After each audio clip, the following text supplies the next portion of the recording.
A continuación, La máquina del tiempo.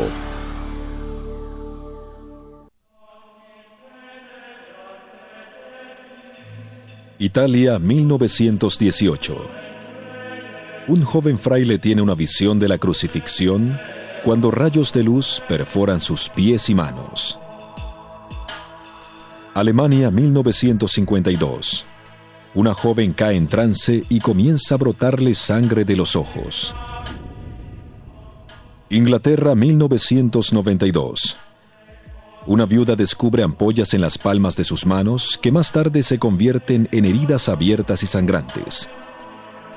Estos son 3 ejemplos de un fenómeno místico que ha captado la imaginación de miles de personas durante casi 800 años. Algunos dicen que se trata de la encarnación física de la crucifixión de Jesucristo, ese estigma marcado para siempre. Estigma marcado para siempre.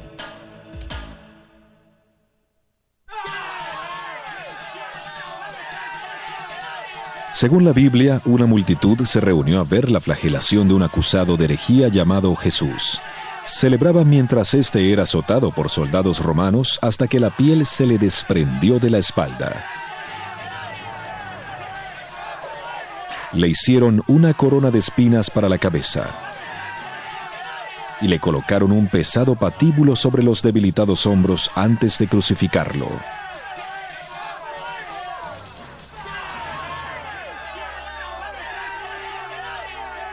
A Jesús le clavaron en la cruz con clavos que le atravesaban las manos y los pies. Justo antes del atardecer, expiró y murió.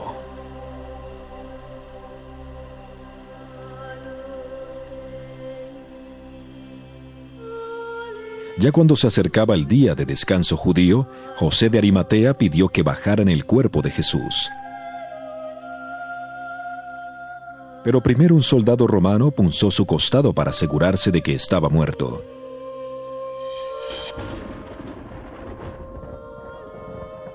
El sufrimiento humano de Cristo había terminado.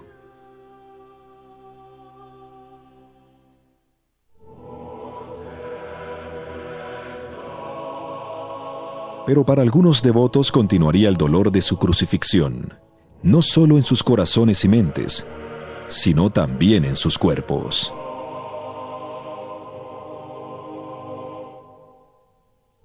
El estigma, las heridas de Cristo, las heridas de la crucifixión, aparecen normalmente en los cuerpos de personas puras, en las manos, en los pies, en el costado y en la frente, correspondientes a las espinas de la corona. Ciertas personas escogidas o almas reciben esas heridas interna o externamente. Las reciben para compartirlas por lo que se les llama sufrimiento corredentor en la pasión con Cristo, para los pecadores del mundo hasta el final de los tiempos o el fin del mundo.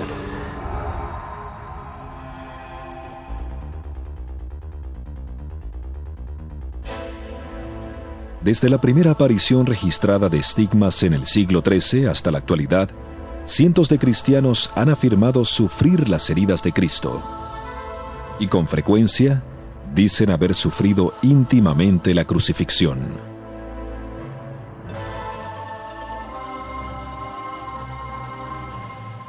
Algunos han derramado lágrimas de sangre, lo que recuerda el huerto de Getsemaní, donde Jesús derramó lágrimas de agonía o sangre, dependiendo de la interpretación que se le dé al texto. Las historias de este fenómeno místico varían de persona a persona. Pero con frecuencia las heridas aparecen después de entrar en un estado similar al trance, también conocido como éxtasis religioso.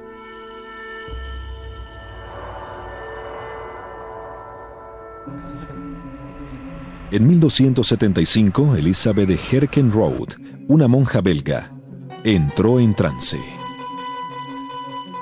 Se golpeó a sí misma en la mandíbula y aló sus hábitos como si estuviera siendo arrastrada por soldados romanos.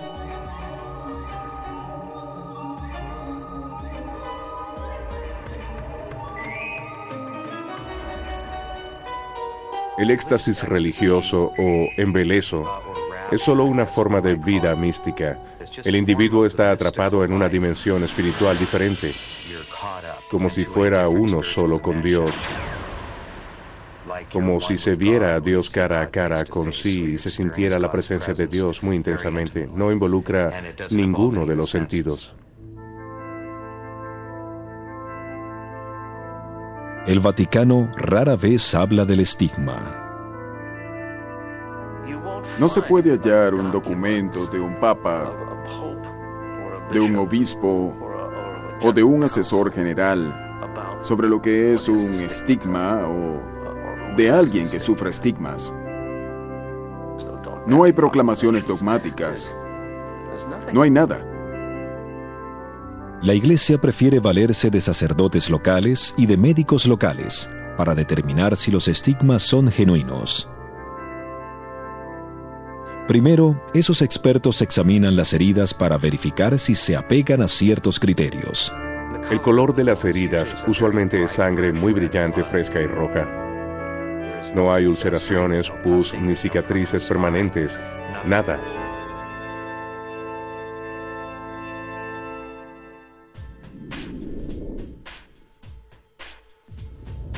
A lo largo de la historia del estigma, algunas personas se han fingido las heridas por una variedad de razones. Algunos simplemente por llamar la atención, otros por motivos más tortuosos y políticos. Así que los expertos buscan señales de heridas hechas por el supuesto escogido. Las heridas son falsas si tienden a curarse con demasiada rapidez.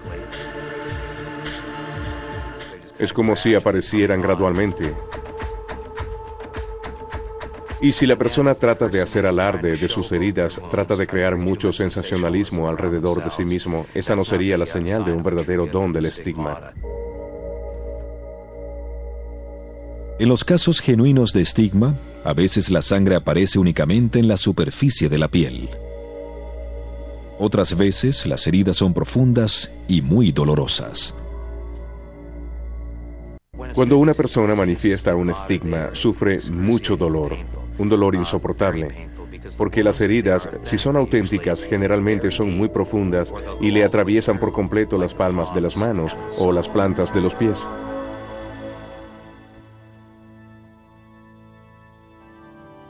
Mientras soportan el dolor físico y el trauma mental de la crucifixión de Cristo, muchos estigmatizados optan por una vida solitaria y de profunda oración. Quienes sufren los estigmas son muy humildes, tranquilos, son almas que en realidad no quieren exponerse a los demás, a menos que ese sea el plan de Dios.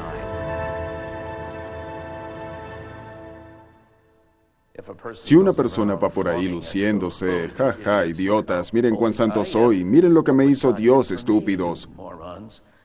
Lo más probable es que esa persona no sea de Dios o de buena fe. Aunque algunos estigmatizados sufren el dolor de manera constante, otros solo sangran en ciertos momentos, con frecuencia alrededor de la Pascua.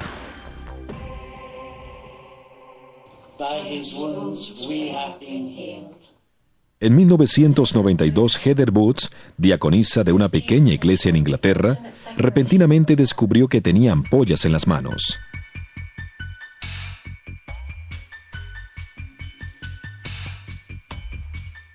A los días se convirtieron en heridas abiertas y al poco tiempo les empezó a sangrar los pies y el costado.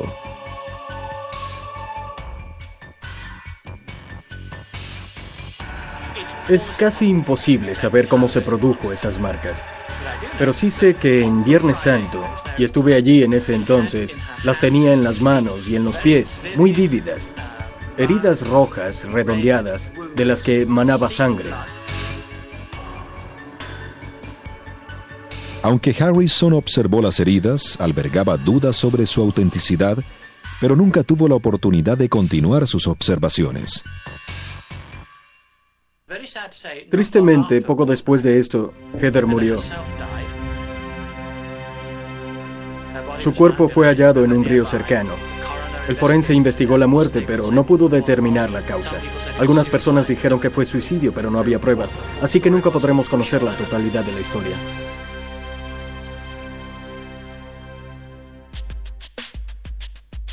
Al volver, el primer caso registrado de estigma. De cómo San Francisco de Asís le dio vida a un fenómeno que se apoderó de Europa. Se le apareció un serafín y le perforó las manos con una especie de rayo láser. Correspondían a la crucifixión. Usted está viendo La Máquina del Tiempo. Esto es The History Channel. Continuamos con La Máquina del Tiempo.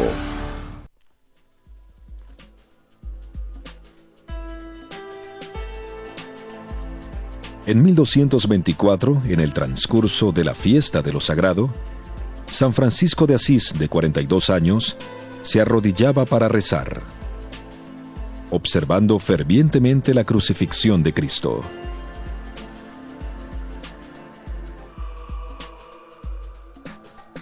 En el ocaso de su vida, mientras rezaba ávidamente, sin estar bien, estando enfermo, adolorido y habiendo estado ayunando, tuvo una asombrosa visión. Describió cómo en el transcurso de su visión se le había aparecido un serafín que le perforó las manos con una especie de rayo láser, dejando las marcas correspondientes a la crucifixión. Él recibió el primer caso de estigma realmente bien reconocido. Los creyentes pensaban que San Francisco había sido tocado por Dios y que éste le había dado la facultad de sanar, de leer los corazones e incluso de hablar con los animales.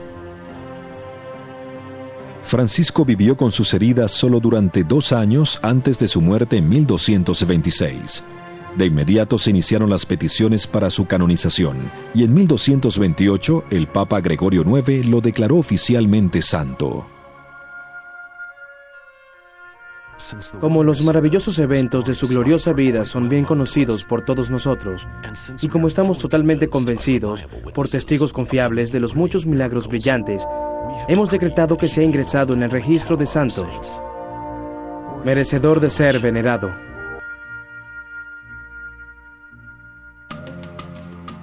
Aunque el de San Francisco sea el primer caso registrado de estigma, algunos eruditos piensan que el fenómeno podría tener un origen muy anterior. En el capítulo 6 de Gálatas, versículo 17, Pablo dice: Llevo en mi cuerpo las marcas del Señor Jesús. En la segunda carta de Corintios, Pablo se dirige a una audiencia totalmente diferente y en una época distinta, y le dice que él lleva en su cuerpo la muerte de Jesús. De manera que el Jesús viviente está de manifiesto en todos. ¿Qué puede significar esto, aparte de que esté aludiendo a que él mismo está sufriendo también la pasión de Cristo? La mayoría de los estudios de las Escrituras dice que lo que en realidad significa es que fue azotado, porque la palabra estigma en griego significa literalmente tatuaje o marca a hierro candente.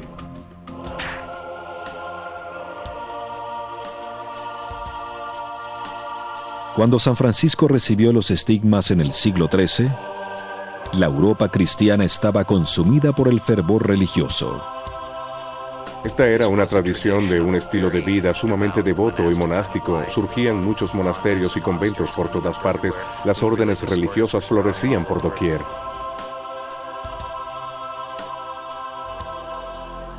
Algunos piensan que esa intensa devoción podría explicar el por qué cientos de personas en toda Europa comenzaron a decir que también llevaban las heridas de Cristo.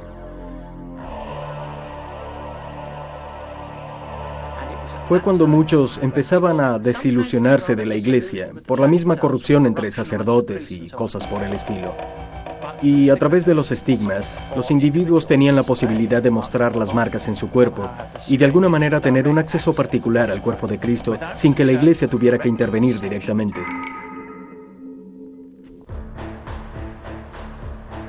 En 1373, Santa Catalina de Siena, de 26 años de edad, sintió el dolor de la crucifixión de Cristo en sus manos y pies, pero no sangró. Miles de creyentes pensaban que Catalina había recibido el estigma invisible. Muchas veces Dios penetra un alma y la limpia primero antes de romperla hacia afuera, a través de la piel, para que otros la puedan ver. Puede que Catalina no haya sangrado, pero se le atribuyeron poderes sobrenaturales. Su fenómeno más plebiscitado era que fue capaz de vivir del sacramento bendito durante 7 años. Y cuando su mentor religioso le pidió que abandonara esa práctica y que se alimentara normalmente, se enfermó cada vez más para casi morir. El confesor y biógrafo de Catalina, el bendito Raimundo de Capua, escribió de su santidad. Puedo ver con toda claridad que está llena del espíritu de la profecía y que el Espíritu Santo habla dentro de ella.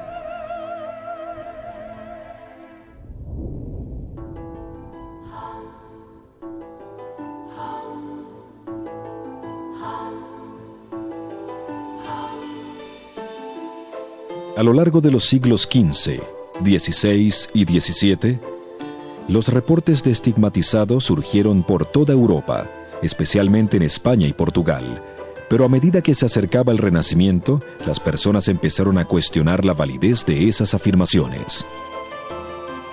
Mientras nos acercamos a los siglos XV y XVI en el período del Renacimiento, el razonamiento, la explosión científica, las revoluciones hicieron más propensas las investigaciones de cualquier aseveración de fenómenos religiosos o de dones milagrosos en general, ya que se tenía más herramientas a disposición para investigar esos hechos en profundidad, de manera que más farsas podían ser expuestas.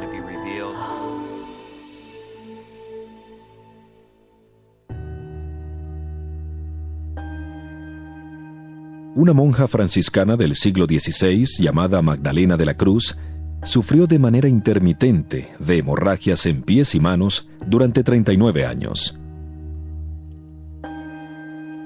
Era venerada por los creyentes como una santa viviente, hasta que se enfermó en 1543.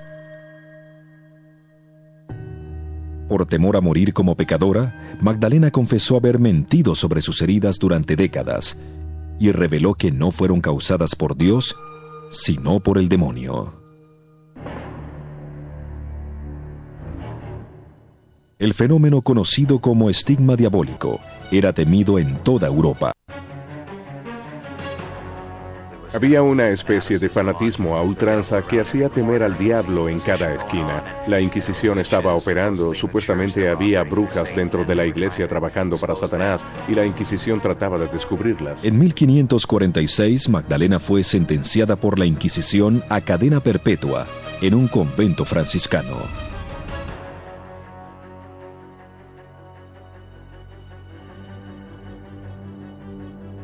En el siglo XVIII, el Papa Benedicto XIV estableció por primera vez algunas directrices para ayudar a reconocer los estigmas genuinos.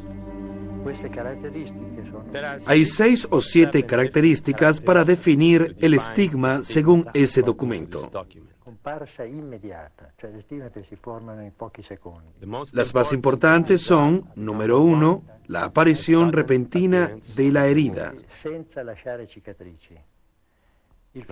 Número 2, la desaparición repentina sin dejar cicatrices. Número 3, el hecho de que pueden permanecer abiertas durante años sin infectarse. Eso significa que no huelen mal, no tienen pus. Número 4, tienen un comportamiento totalmente distinto al de las heridas normales. Los estigmas no responden a las terapias médicas normales.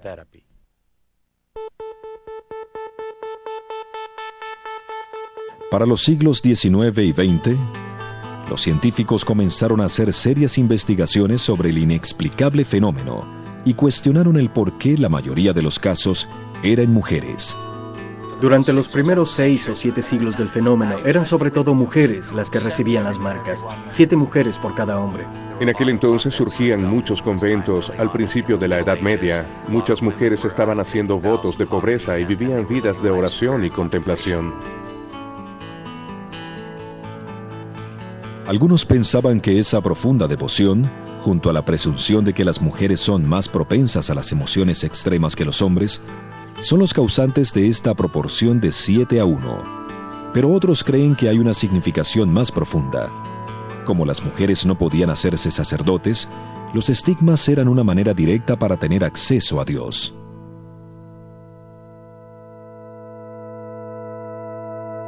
Lo que hallamos en los estigmas son maneras mediante las cuales las congregaciones, que de alguna manera estaban desilusionadas de la Iglesia, pueden reafirmar su propia autoridad.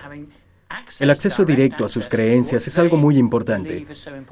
Tales creencias son el cuerpo y la sangre de Cristo, y eso lo pueden hacer por sí mismos sin tener que pasar por la mediación y la autoridad de los sacerdotes.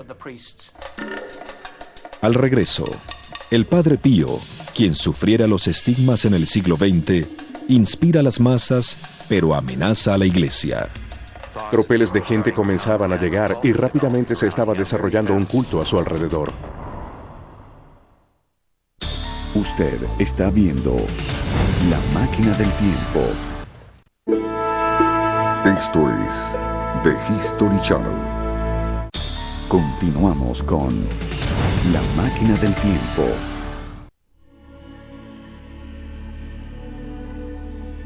Era el 20 de septiembre de 1918. Para el Padre Pío era un día como cualquier otro. Un día de plegaria y reflexión, cuando repentinamente sucedió algo milagroso.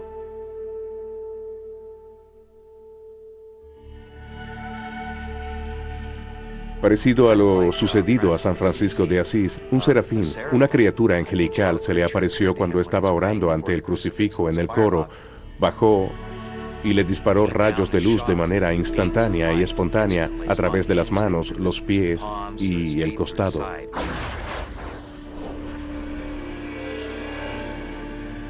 Pero el dolor de los estigmas era más intolerable que cualquier otro dolor que hubiera sentido. Se retorcía de dolor cada vez que tenía que caminar, porque le dolía muchísimo caminar. Sangraba constantemente, una taza de sangre de la herida de su costado cada día. Tenía que cambiarle los vendajes y la camisa por la herida del costado y vendarle las manos. Es interesante que se hayan contado tantas historias sobre él. Pasó por muchos tiempos difíciles. Tuvo mucho intercambio de correspondencia con sus confesores y con otros sacerdotes, en los que describía la agonía que sentía y la manera en que estaba siendo atacado por los poderes del mal.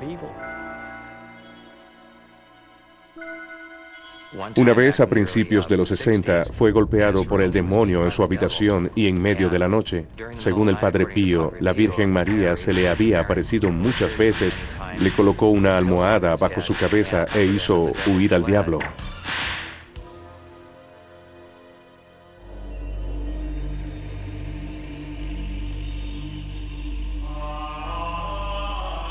Cuando el Padre Pío no estaba combatiendo el mal, sus seguidores creían que estaba investido de ciertos dones de Dios para ayudar a los feligreses. Era un excelente confesor. La gente esperaba para confesarse con él y consideraban que tenía una gran percepción. El Padre Pío ofrecía confesiones durante 18 horas al día. 18 horas al día va mucho más allá de lo que normalmente puede hacer la mayoría de los sacerdotes. He escuchado de confesiones de 3 o 4 horas y al final de ese proceso quedar agotado. Pero no 18 horas en un solo día, durante meses y años y sin quejarse. Y se dice que tenía el don de leer los corazones. Podía decirte cuáles eran tus pecados, si habías pecado, cómo habías pecado, qué habías hecho mal, lugares específicos, incidencias, nombres.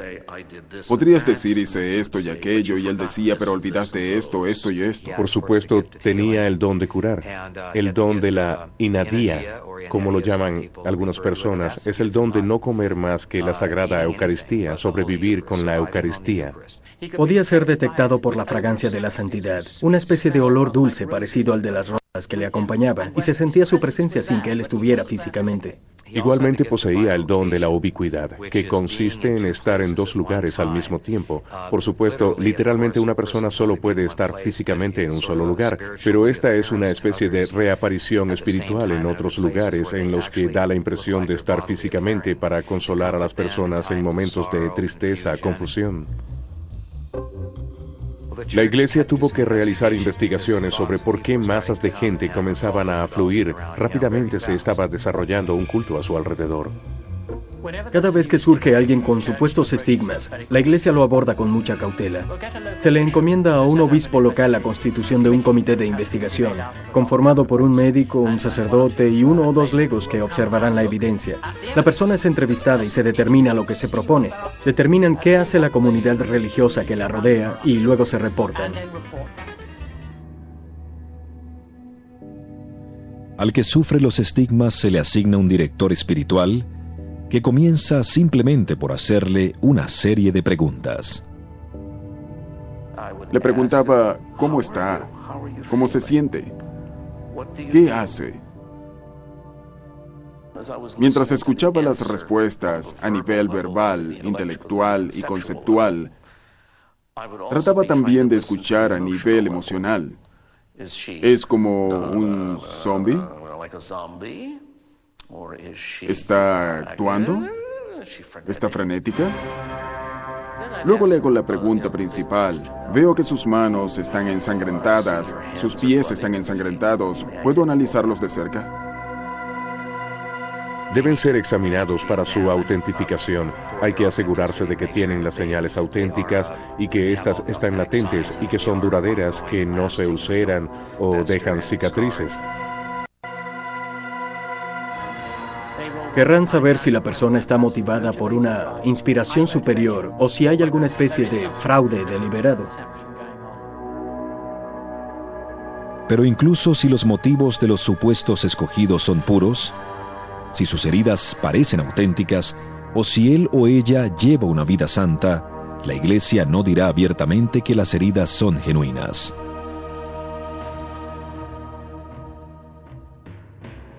La Iglesia no autentifica un estigma hasta que no haya cesado. También quieren saber si la reputación de santidad perdurará después de que todo haya pasado, ya que al cesar el sensacionalismo y el culto que rodea al supuesto receptor de dichos estigmas, se ha de averiguar si todavía podrán crecer frutos por la devoción al santo en cuestión.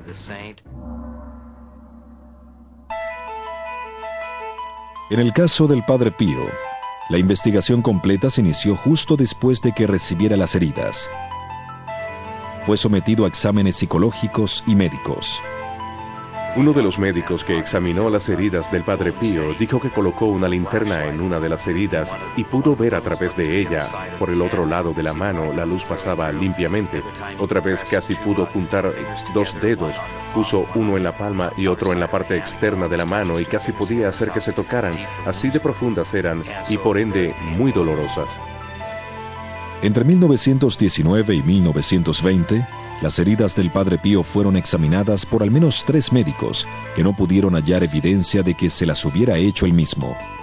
Sin embargo, hubo al menos un médico que encontró bases para sospechar. Un reporte médico decía que pudieron hallarse químicos, particularmente yodo, en las heridas, lo que sugería que él estaba haciendo algo para mantener esas heridas. Fue algo que generó una extraña duda sobre si las marcas eran realmente sobrenaturales. Sin embargo, el Padre Pío atrajo a enormes multitudes a su pequeño poblado. Con la esperanza de evitar que ese fervor creciera, en 1922 el Padre Pío XI le ordenó que diera la misa únicamente a las 5 de la mañana. Tenía prohibido darle su bendición a las multitudes, mostrar sus estigmas y contestarles las cartas a sus muchos seguidores. La Iglesia nunca reconoció oficialmente los estigmas del Padre Pío, aunque tampoco negó sus alegatos. Finalmente, la controversia que envolvía al fraile de los estigmas cesó. Fue cuando murió en 1968.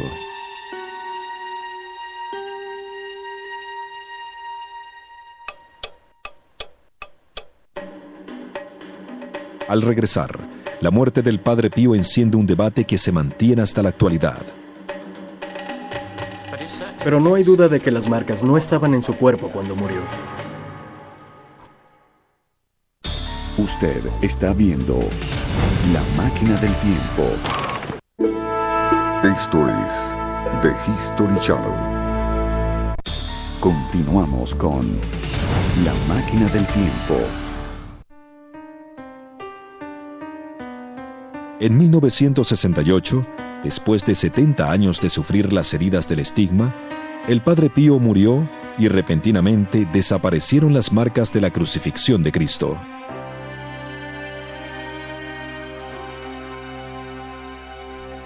Y ya no había nada, como si el don que Dios quiso que recibiera esa alma ya no fuera necesario. Los creyentes pensaban que era una señal, que las heridas habían sido retiradas por Dios. Los escépticos pensaban que eso demostraba que el anciano, a medida que se iba haciendo más débil, no podía seguir manteniendo las marcas y que por lo tanto sanaron. La verdadera explicación nunca la sabremos, pero no hay duda de que no tenía las marcas cuando falleció. El doctor Marco Margnelli, neuropsicólogo, estudió el perfil psicológico del Padre Pío durante una convención en 1987, convocada por los sacerdotes capuchinos italianos. Descartó la posibilidad de una enfermedad mental, pero presentó una explicación alternativa.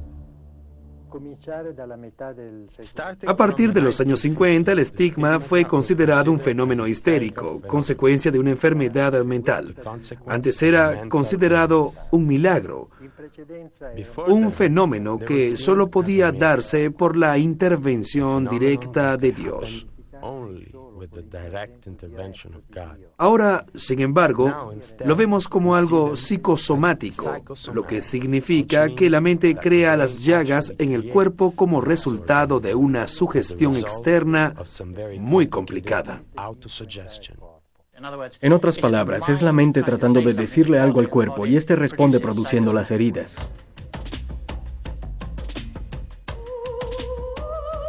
Algunos dicen que la teoría psicosomática podría explicar por qué las heridas del Padre Pío desaparecieron después de su muerte. Para otras, la sugerencia es absurda. Pero prevalece la pregunta: ¿qué tan poderosa es la mente? Sabemos de lo psicosomático. Sabemos que si sentimos vergüenza, nos sonrojamos, que la sangre se va al rostro y que se pone roja. Eso es psicosomático. Estudios muestran que los estigmas tienden a aparecer después de un estado mental alterado, comúnmente conocido como éxtasis. Con frecuencia hay una invasión del espíritu, un éxtasis, una alteración de la conciencia que apunta hacia un yo más elevado, una parte más profunda de nuestra naturaleza humana.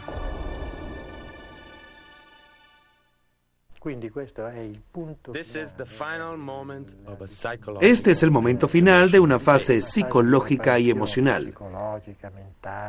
El éxtasis es un fenómeno emocional.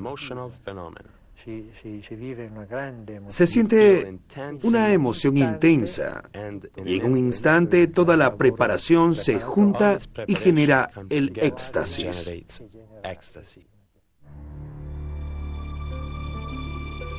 Los científicos probaron la teoría psicosomática utilizando la hipnosis.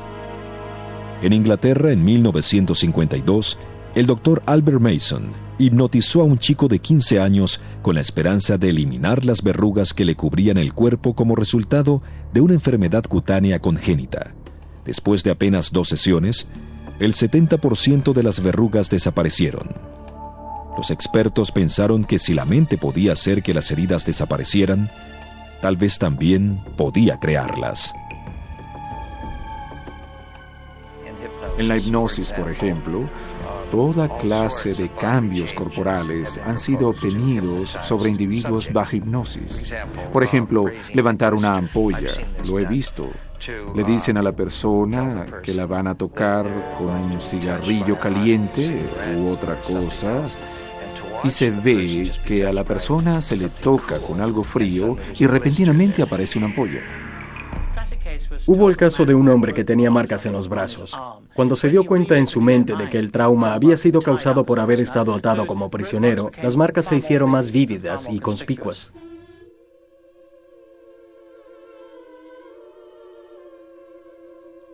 Al emerger ese caso en los años 50, una mujer alemana llamada Teresa Neumann atraía la atención del mundo entero cuando recibió los estigmas después de una visión religiosa. Teresa Neumann era de Baviera. Vivió a mediados del siglo XX. Digamos que era una persona que lo tenía todo. Tenía los estigmas, veía visiones, tenía éxtasis, le sangraban los ojos, le sangraban las heridas. Tenía que permanecer en cama durante largos periodos de tiempo. No comía durante largos periodos de tiempo. Tenía extrañas enfermedades. La fotografía suya sangrando profusamente por los ojos durante sus momentos de éxtasis o éxtasis de pasión fueron episodios que sufrió semana tras semana durante toda su vida. La historia de Teresa Neumann llamó la atención de un psiquiatra alemán, quien teorizó que las mismas heridas podían ser exhibidas en otro individuo bajo hipnosis. Había un psiquiatra alemán que tenía una joven criada que podía ser hipnotizada con mucha facilidad, y él hizo un experimento con ella. La niña llamada Elizabeth Kay fue hipnotizada y se le dijo que llevaba puesta una corona de espinas. Le aparecieron ronchas rojas en la frente y al poco tiempo le corría sangre por el rostro, como le sucedió a Teresa Neumann.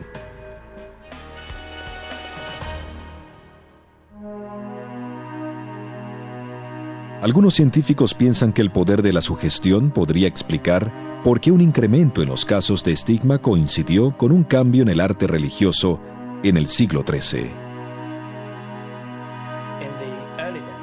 Antes había muy pocas representaciones directas del sufrimiento de Cristo en la cruz.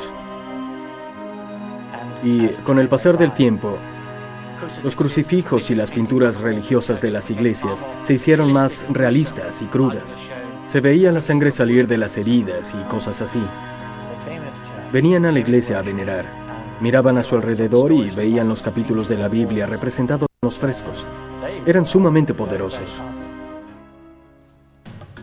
Mientras el arte presentaba a un Jesús agonizante con heridas sangrantes, algunos científicos piensan que las imágenes estaban impresas en el cerebro y que el cerebro simplemente las reproducía por imitación. Muchos estigmatizados tenían heridas que se parecían mucho a las pinturas o a las estatuas que habían venerado o que habían visto en muchas ocasiones. Hubo una santa italiana, Galgoni, que tenía marcas de heridas, de azotes en su espalda, que eran idénticas a una pintura que estaba en su iglesia, cerca del altar ante la cual rezaba. De manera que tenía esa imagen impresa en la mente hasta el punto de que le salieron las mismas marcas. La mayoría de los teólogos del pasado, y presumo que también del presente, no hay mucha literatura al respecto en la actualidad, creen que si se tiene una fuerte imaginación, una habilidad fuerte para concentrarse y un profundo fervor, alguien podría producir las marcas en su cuerpo, quiero decir, las marcas de Cristo. Al regreso, el Padre Pío conoce a un joven sacerdote en Polonia y hace una sorprendente predicción sobre su futuro. El 16 de junio de 2002, más de 400.000 de los fieles seguidores del Padre Pío se reunieron en la Plaza San Pedro para asistir a su canonización. Menos de 40 años después de su muerte, el Padre Pío fue declarado santo por el Papa Juan Pablo II. Los dos hombres habían tenido una breve interacción en los años 60, cuando el Papa era un joven sacerdote en Polonia. En ese entonces le pidió al Padre Pío que rezara en su iglesia por una mujer que agonizaba de cáncer. Milagrosamente se curó y al Padre Pío lo veneraron todavía más. En los últimos 20 a 30 años, los pedidos para su canonización alcanzaron un nivel tal de entusiasmo que le fue otorgada con gran rapidez. El Padre Pío predijo que Juan Pablo II sería papa algún día.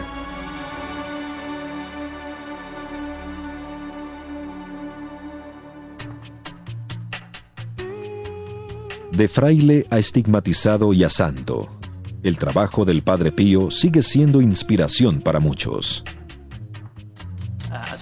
Como resultado del ministerio del Padre Pío, se logró la construcción de un hospital para venerar la comunidad. Miles de millones van de visita cada año. Es uno de esos íconos de la Iglesia Católica que perduran y que sobrevivirá durante muchos años más.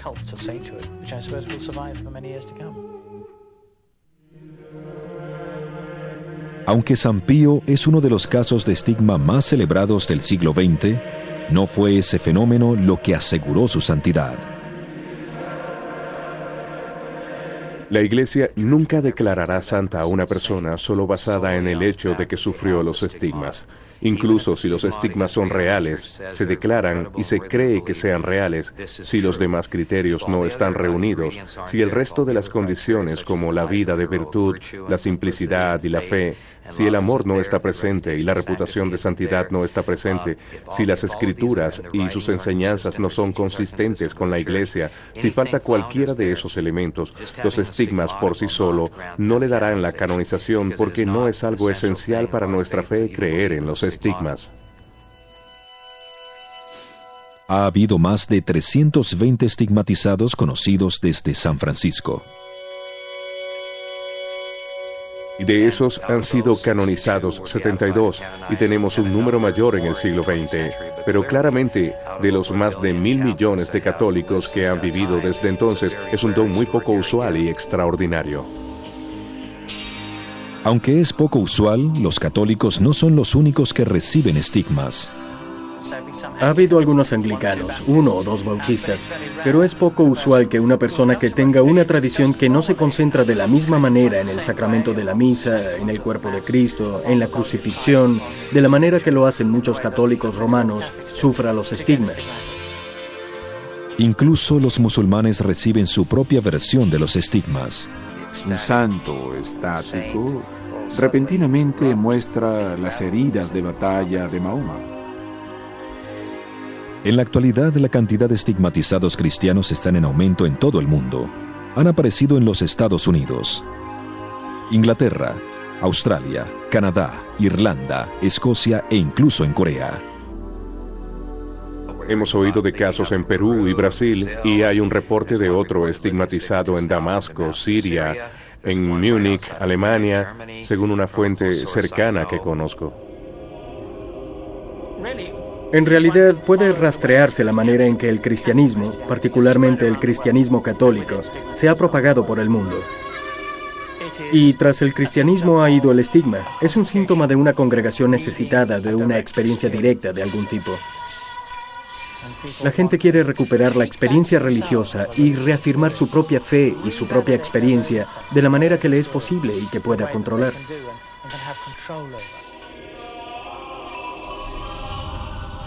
Aunque los casos de estigma reciben mucha atención por parte del público, en realidad el fenómeno solo juega un pequeño papel en la teología cristiana. El estigma es una minúscula parte, muy pequeña, de la totalidad de las enseñanzas de la teología espiritual. La Iglesia se lo deja a los teólogos para que especulen, piensen o generen ideas sobre las interrogantes de este fenómeno. El estigma es un fenómeno fascinante y creo que es importante entenderlo. Inspira admiración y asombro, y sin embargo, al mismo tiempo, los escépticos al verlo pueden decir, no, hay explicaciones naturales para esas heridas. Pero lo que los escépticos no pueden decir es que las heridas no existen. De manera que cuando se trata de los estigmas y de todo lo concerniente a lo milagroso, la evidencia se halla igualmente frente a escépticos y creyentes, y a partir de ahí puede fomentarse el debate.